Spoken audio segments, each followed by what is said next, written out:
Good evening. We bring you the latest in the world of sports. I'm Paulo De Rosario. We give you the conversations you want to hear from your favorite sports icons and athletes. I'm Boom Gonzalez. And in tonight's game plan, Gilas Pilipinas prepares for their first match in the FIBA Olympic qualifying tournament against Boban, Marjanovic, and Serbia.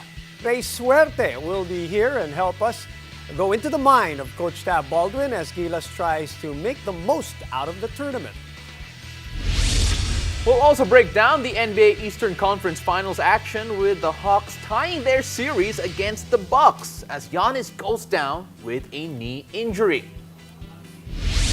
And Coach Jeff Cariaso and Abu Tratter share their excitement to showcase the new-look Alaska Aces in the PBA. Local up sports fans, let's get in the game.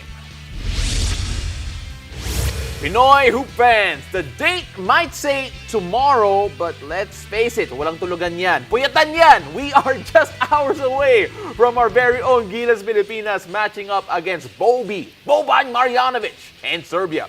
Reminder, prepare your popcorn, your jammies under your Gilas Pilipinas jerseys, and together, let's stay up for that 2:15 a.m. game live on One Sports and One Sports Plus. Popcorn at 2:50? Popcorn at 2:15. Why not, right? I mean, like, that's siguro one of the healthiest things that you could do.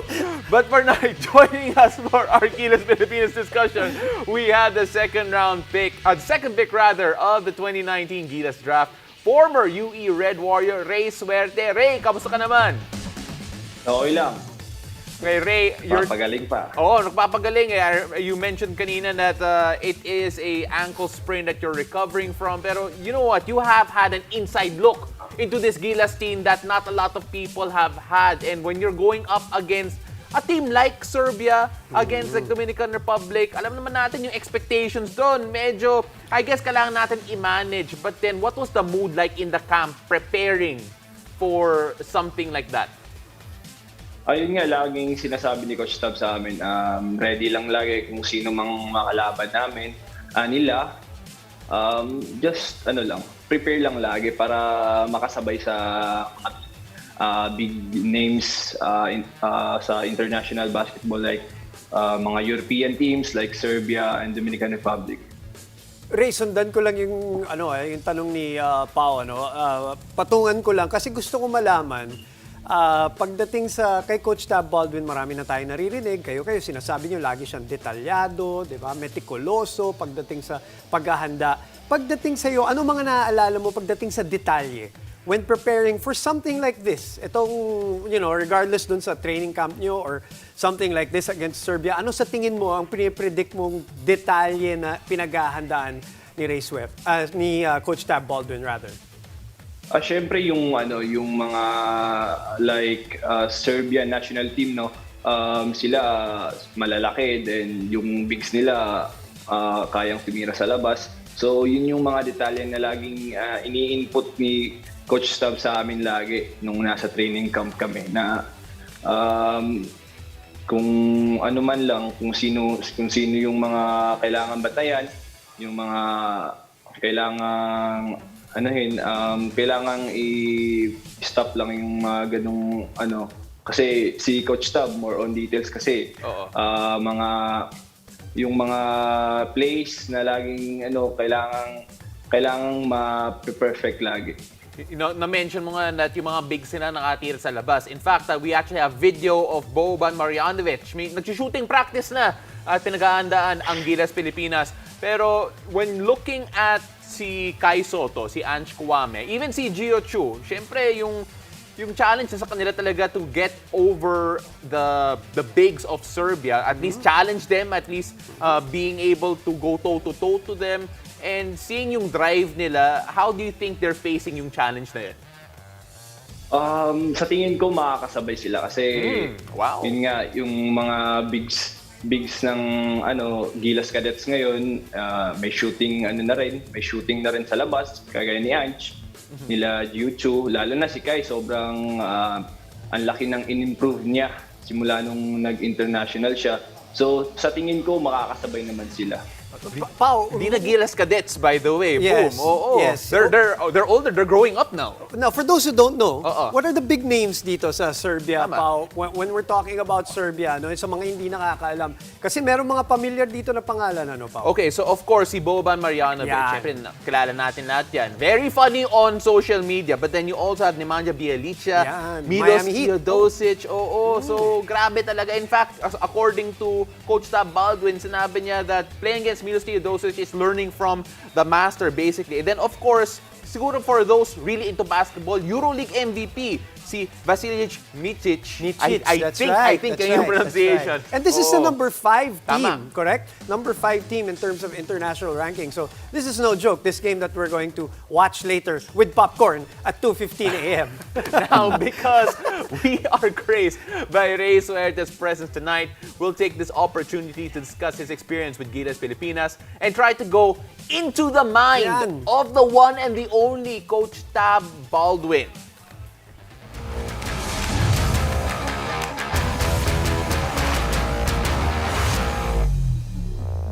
Ayun. Into the mind of Coach Tab Baldwin. Okay. Through the mind of Ray Grabe. Suerte. Through the mind of Ray Suerte. Ray, okay, so si Coach Tab Baldwin, he's so famous for yung mga adjustments niya kapag halftime going into the third quarter and adjusting siguro every step of the way. Nakita mo ba yan in terms of yung training camp nyo in general? Oo, sobrang, yun nga, yung sinabi ko kanina, sobrang detalyado kung mag-coach si Coach Tab. Yung mga adjustments namin, no, pagdating sa mga, kasi na-experience ko na yun nung naglaro kami sa Bahrain. So, yung adjustments, grabe. Kailangan ganito gawin nyo para ma-stop lang yung isang player. So, yung kay Coach Tab kasi, yun nga, more on details, tsaka ang dali niyang maka-adjust sa game. Okay, Ray, sa mga gwardya, tingin mo paano ang paghahanda? Kanina pinag-usapan niyo ni Pao yung mga malalaking mama natin, Oo. sila Kai, sila Ann, sila Gio. Sa mga gwardya naman, ano sa tingin mo ang pagkakaiba pagdating sa paghahanda? Lalo na malalaki ang mga makakalaban natin with Serbia at saka Dominican Republic. I think tumaas yung kumpiyansa ng mga guards namin ng Gilas kasi yun nga kagaling lang nila 'di ba sa qualifier ng FIBA. So yun nga panalo. So I think na yung kumpiyansa nila ngayon mas mataas pa kaysa nung dati naming mga games. Ikaw ba, Ray, personally, tingin mo tumaas din ang kumpiyansa mo after the training camp and after the exposure with a different coaching style? Oo, sobra. Kasi alam ko naman na Coach Tab, yung mga tinuturo niya sa amin, laging sinasabi sa amin na para talaga sa amin eh. So, yun nga, yung kumpiyansa namin sa bawat isa as a team, lalong tumaas. Kasi alam namin na nasa mabuting kamay kami. Grabe din yung demands ni Coach Tab, especially on yung mga wing player. Kasi dito sa Pilipinas, like let's say si Justin Baltazar, si Carl Tamayo, big man yung laro nila sa high school, college. But then dito sa Gilas, wing player na sila. Talk about yung adjustment nila going into that new role. Oo, trinabaho nila yun. Sa mga practice namin, lalo na si Justin Baltazar, na alam naman natin na sa UAAP, di ba? Big man yung laro niya. So pagdating sa training camp namin, pinipilit talaga siyang maglaro ng tres. So ngayon, malaki na yung improvement ni Justin tsaka ni Carl kasi nga sa practice namin sobrang dedicated nila sa mga pinapagawa sa kanila na mga sinasabi ni Coach Tab na kailangan yung mag-wing. So, yun nga yung mga in-improve nila ngayon. Grabe, yan pala yung inside the mind of Coach Tab Baldwin. It's a basketball education and we can't wait to see more of that come Gilas versus Serbia. Ray, don't go away because when we return, the Atlanta Hawks tie their Eastern Conference Final Series at 2-2 against the Milwaukee Bucks. Giannis Antetokounmpo left the game due to a knee injury. Can the Bucks survive without their superstar? That's the question. All that and more, so keep it here. You're watching the game.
Welcome back to the game. Let's get into some NBA playoff action with the Atlanta Hawks versus the Milwaukee Bucks in Game 4 of the Eastern Conference Finals.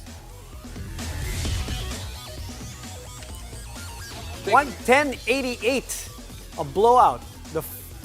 And the first quarter was the big quarter for Atlanta. Pao, that they came out with a lot of energy, a lot of desperation, and honestly, the way that they came out was a team that they knew that their backs, it already felt like their backs were against the wall, even though it's still relatively in the middle of the series. But I think the biggest note there, however, is the fact that wala si Trae Young and then wala si Giannis Antetokounmpo later on. The biggest news, however, as Paulo just mentioned, Giannis Antetokounmpo had to leave the game after hyperextending his left knee, which left the Bucks struggling all game.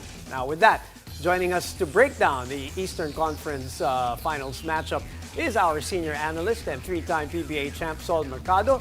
And we welcome back UAP Season 82 Mythical 5 awardee, Ray Suerte. All right, Sol, good to see you again. And Ray, welcome back. I will begin with Sol now. We'll get to the Giannis thing a little bit later. A lot of things happened prior to the Giannis Antetokounmpo injury anyway. And I mentioned that in the first quarter, Atlanta came out with a lot of desperation, a lot of energy, a lot of urgency, and everybody contributing. Bogdanovic, Cam also was Gallinari. I think they had 6 players in double figures. What can you say about their apparent depth that I guess a lot of people are underestimating? Yeah, a big one for me was Lou Williams. He came out really, really aggressive, extremely aggressive, and that was the 6th man of the year, Lou Williams, that we haven't been able to see at all really for the Hawks. So he kind of came out and set the tone for him early. Well, we're talking about the depth of the Hawks, but right now, so na-mention nga natin na wala na si Giannis Antetokounmpo, or at least he went away from it, and now the depth of the Bucks will suddenly be tested now as well. And Sol, go back to you first again, since we're still on the topic of depth. Do you feel that the Bucks do have that depth to try and make up for Giannis? Yeah, I mean, if you take out Trae Young and you take out Giannis, I give the go on the Bucks for the depth that they have. I feel like they still have guys like Middleton and Drew Holiday, Bobby Portis, Brook Lopez, and I just feel like their depth is a little bit more without Giannis. Giannis isn't their go-to. For me, he's not their closer and their go-to guy anyway. He kind of just does what he does. Obviously, he's a superstar and he's their star player, but what I mean by that is Middleton is really their closer anyway. Yeah. So for the Hawks, Trae Young, for them losing Trae Young is a bigger loss for me than the Bucks. Okay, Trae Young is the bigger loss for Sol. I think we have a little tweet that we saw. That was pretty sweet. The one that about the Giannis and I think it was Giannis and Trae Young who are both nursing injuries now, going into game number 5. That one, look at them. They're like one's an ankle, one's a knee. And as funny as it looks, I think that's for Pure Hoop. As funny as it looks, it's a serious thing. At gusto kong puntahan dito sa nangyari kanina, Ray. Parang feeling mo ba talaga Giannis sa susunod na laro? Hindi, kaya. Siyempre, if kung Atlanta kanina sobrang... Tingin mo kaya ng Milwaukee na wala si Giannis? I think kaya pa rin kasi nandiyan pa naman yung isang star nila eh. Hindi lang isa, may dalawa silang star pa, si Drew Holiday at si Middleton. So, kailangan din nilang mag-cope up sa mga upcoming games kasi nga si Giannis injured. Oo. So, na-mention nga ni Sol kanina that he feels that Giannis may not be as valuable to Milwaukee compared to Trae Young to the Hawks kasi Chris Middleton's there, maybe a bit of the depth is there. Pero sangayon ka ba dyan, Ray, that mas importante si Trae Young sa Atlanta kaysa kay Giannis sa Milwaukee? Oo, sangayon ako dyan kasi Trae Young is their go-to guy eh. So si Trae Young kasi nag-create para sa mga kasamahan din niya. So si Trae Young malaking kawalan din. Sorry, Ray. I wouldn't go against Sol anyway. Yeah. Going against Sol is a bad idea. Okay, I say yes. Either your opinions are on the court, but I don't care if this is Zoom or I'm around him. I'm not he'll saying. find a way to get to you, I'm not Ray. going Yan against ang sasabihin ko. But Sol, looking at this this whole narrative right now that injuries are kind of like bothering the playoffs as a whole. In fact, we have this stat that we're going to bring out here that it's basically each team that was in the playoffs has lost either their one or their two guy. Big names. In big games and in the big names as well. Take a look at that. So the Sixers lost Embiid, Nets lost Harden, Kyrie, Clippers lost Kawhi, Suns lost Chris Paul. The Jazz, my Jazz lost Mitchell. Didn't even mention Conley there. Nuggets, Murray, Trae Young for the Hawks, and Bucks, Giannis, Antetokounmpo. We were talking a bit about this, Saul. Do you feel that this could be due to the scheduling or how the league has tried to bounce back quickly after the pandemic? Yeah, I mean, that's pretty crazy just to see that illustration right there. I mean, it sucks because, you know, us as the fans and the NBA loses on this. You know, they have a shorter off season. They want to get the season going back early, but then, you know, the players kind of suffer, and now it's no longer the best team wins the championship, it's the healthiest team wins the championship.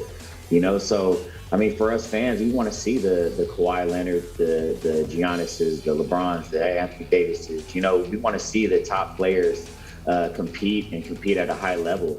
You know, obviously there's going to be guys banged up in the playoffs. That's just what it is. But to be losing them to serious injuries, for sure, I feel like it has everything to do with the short off season. You know, those guys are used to having the time that they need to strengthen their muscles, obviously, and rest their bodies and get the proper preparation that they have for the long haul.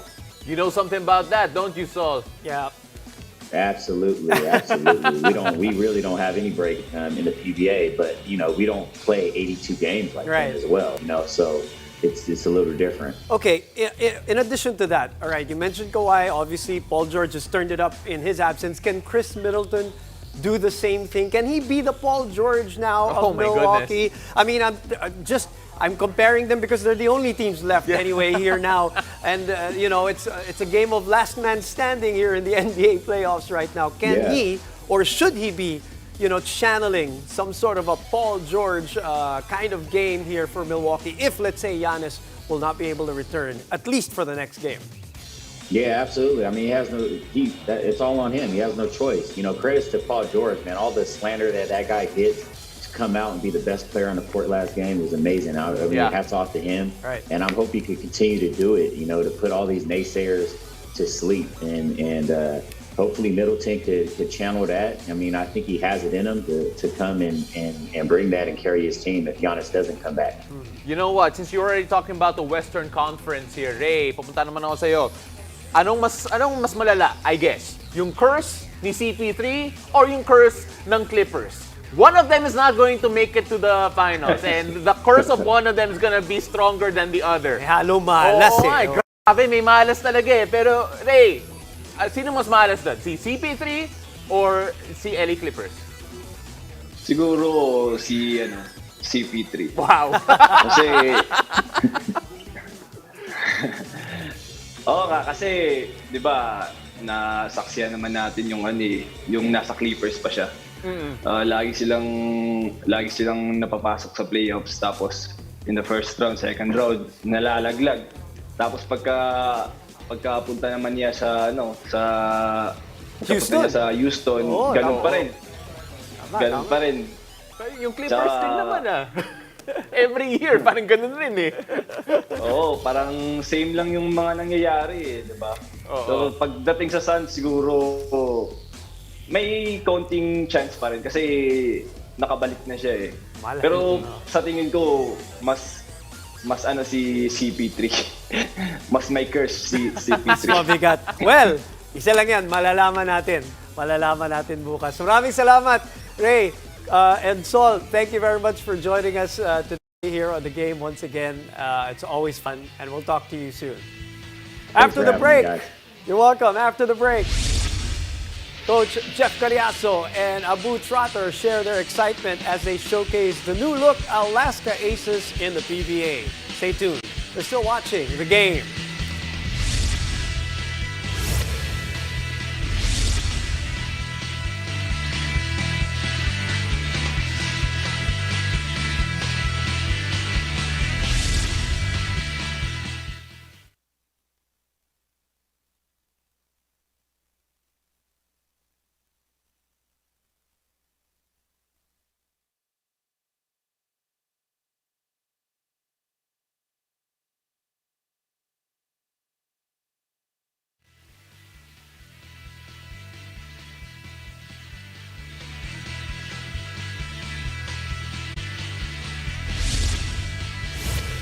Welcome back to the game.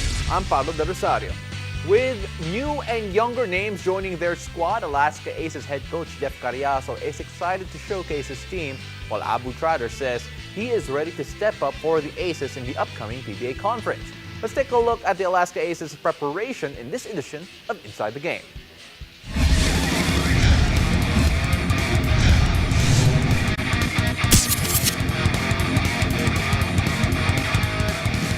Coach, a very young team this time around 4 rookies if I'm not mistaken. In fact, there's a big age gap between one of your most veteran players in JV and some of your younger ones out there. Your thoughts on how they've been how they've been performing? Have they impressed you as soon as they hit the court? Right. They have impressed me. So I will say that. You know what we were looking at and what we were foreseeing a little bit before the draft, we see, and what I mean about that is we see 4 rookies who are very competitive. We see 4 rookies who are eager and are excited to kind of test their will here in the PBA. I don't think there's a question that they can play in this league. It really now it's just a matter of adjusting to the league. Mm-hmm. So, you know, you say we're young, and we are. We're young. And what adds to that is we're young together. And we're going to really rely on the vets that we have now and even the younger vets that we have to kind of carry us because, like I said, a young team needs veteran leadership on and off the court. And we have several guys who are ready to step in and showcase that. And, of course, JV is one of them. But really, you know, again, just being able to be on a court, spending time together, going through games together, I think the experience is going to be something that we're looking forward to. You know, young, but again, we're ready to play and you know, we're going to do our best. Sometimes coaches get a lot of ideas going into the next offseason. Like, oh, I want to try this, I want to try that. Are we going to see a bit of a different Alaska compared to what we saw last time in the bubble? I think you will see a little different Alaska. I think especially defensively, you'll see us being a little bit more creative. You know, we do have younger legs, so we could try things out. And, you know, we feel like we have the team and the players that can do it. But, you know, it's not going to be too crazy. You know how it is in the PBA. You have to be disciplined. You have to be good at 1 or 2 things and then kind of, you know, kick butt at that. And then, you know, have your little counters here and there. But, yeah, you're right, though. I've been spending a lot of time, you know, not just reading, but watching clips, watching basketball and you know, watching all the leagues everywhere, not just the NBA. And, you know, you see things that you may want to try. And I'm not going to lie, we've been kind of trying a little bit. And, well, we'll see what works out for us. Don't worry, Coach. I'm not scouting for anyone. I swear. Not a problem. Not a problem. But the character of the team, is it still the same? Right. Has it evolved? How is it right now? That's a great question, Paul. I'd like to say that We Not Me is a culture, and we instill that culture, you know, day in and day out. So right now, whether you're you know, a super vet like we call JV or a younger vet like we call Maverick or Jaron and Kevin, they still need to hold up the standards that we talk about and discuss each and every day. And those standards are the culture. And that We Not Me is a description of, you know, how we do things each and every day. So we're looking to build on that. With the new pieces, are your players different? Of course, you know, they have strengths and weaknesses, like players from everywhere. You know, they're still, a lot of them are still going to get used to the way things are played here in the PBA. But like I said, the culture doesn't change, and right now we just kind of want to be able to showcase, you know, the rookies and even the younger guys that we picked up during the offseason in Youssef and Gab Banal, to be able to use their skills in a way where, you know, where we're a better team than we were last year. This lineup, bit younger than what fans are normally used to. There's still the veterans there, but you have 4 rookies who are exciting names, and your thoughts on them, seeing them in action for the first few days. It's been great. just being able to practice with them for the past 3 to 4 weeks, it's just I could see the hunger in them. Them coming in early for practice, getting their shots up, getting their reps up, but also learning from those around them. You know, you could see some of the younger players here now. Like I could see a little bit of me in them, like being hungry, being willing to learn, and that's like half of the battle is just not having such a high ego and just being able to want to learn from others, staying in after, asking questions. You know, it's going well. Do you see yourself a bit more of a leader right now? You said that you see a bit of yourself in the rookies, and you're kind of a vet in the league already, despite only being there just a few years. Do you feel that there's a bit more responsibility on that end for you? Right. Yeah, I think it's more of a lot more responsibility. You know, being one of the, you know, sort of sophomore veteran kind of guy. I just want to be able to still learn from a lot of people. Like learning is not going to be something I'm going to stop doing as far as playing basketball, but also being able to, you know, drop little hints, little wisdom here and there, you know, that I've learned through these 3 years that I've been playing. I think that's something that I want to take to account when I do practice with some of the new players. Do you have a rookie this season? Well, the great thing about Alaska is that we don't really have a rookie. We don't really have like it's more of a family. You know, we all want to learn from each other, and we know that we're all young, so we want to build from each other. And just having that he's a rookie, he's a vet. I think it hinders some of our growth. So we just really focus on like being a family. How could we be more of a brotherhood, and being able to talk to each other, especially in such a short span of like a month or two to practice and come together. I think that's why we're trying to become a family.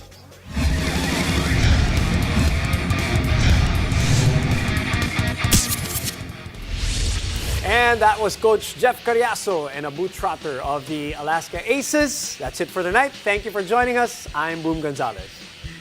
I'm Paulo Del Rosario. This has been The Game.